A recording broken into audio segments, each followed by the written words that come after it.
The House Ethics Committee did a very secretive vote in order to ensure that privately funded travel for representatives wouldn't have to be disclosed on financial disclosure forms. Now, this is a bit of an issue because obviously we know that there's a problem with legalized bribery here in the country, but now politicians can actually hide that legalized bribery. So let me give you the details. It's going to be a little more difficult to ferret out which members of Congress are lavished with all expenses paid trips around the world after the House has quietly stripped away the requirement that such privately sponsored travel be included on lawmakers' annual financial disclosure forms. The move, made behind closed doors and without a public announcement by the House Ethics Committee, reverses more than 3 decades of precedent.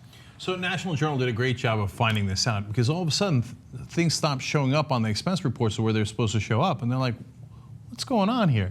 And so we'll give you the details of where they're showing up in a second. But Shane Goldmacher here with a great story. And when he says 3 decades of precedent, the reason they set the rules in the first place is because during Watergate, people were like, hey, wait a minute, turns out there's a ton of corruption here and we should limit it. Now, corruption's become so standard place, like, yeah, have at it, Hoss, go to whatever trip you want. And these trips are so expensive, which again, you'll see in a second how expensive they are. They're like, yeah, just don't make sure the reporters don't see it. Make sure the American people don't see it, and then do whatever the hell you want. Yeah, it's crazy. Now, one thing that I should note is they do have to disclose this information on the House's office of the clerk, right? But the reality is that's not something that's accessible to reporters and journalists. So it's going to be even more difficult for journalists to see what kind of trips they're going on, who's funding those trips, basically who is bribing this politician so they do what he or she wants.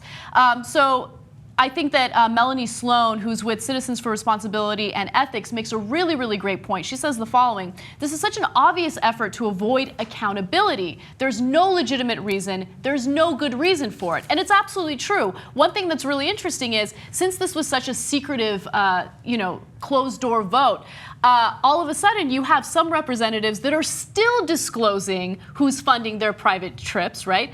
And then you have others that aren't. So I think that's the reason why all of a sudden there was a red flag and reporters started to notice it, and then they realized that there's a new policy.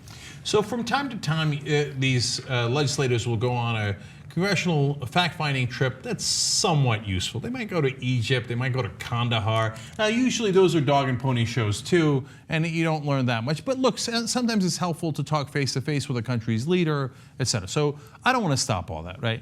But understand that that's not the majority of the trips. The majority of the trips are to play golf in Scotland, to the Bahamas, fact-finding trips to, to Bora Bora, So, and they're not unaware, the lobbyists that do this are not unaware that those congressmen and their wives and husbands often want to go, right?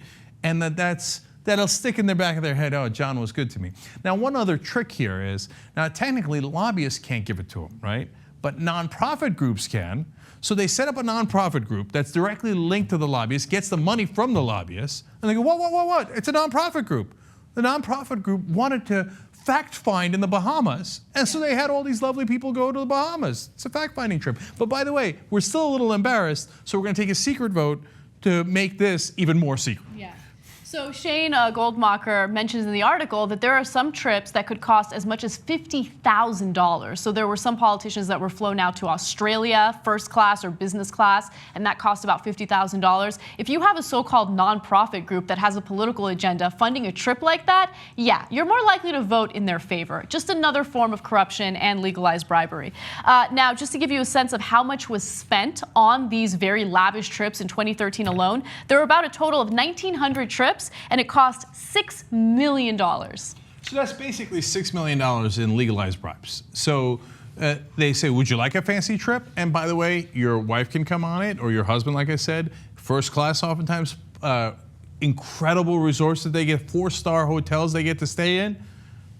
Of course they want that. And it's not to find facts. It's to find a nice margarita. Okay, that's why they're going. And do they do favors for those nonprofit groups later? You betcha. That's the whole point. I have one last thing to say about this. Wolf-pack.com.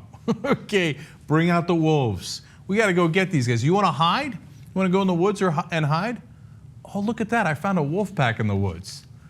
Come to Papa, wolf-pack.com. Let's go get him.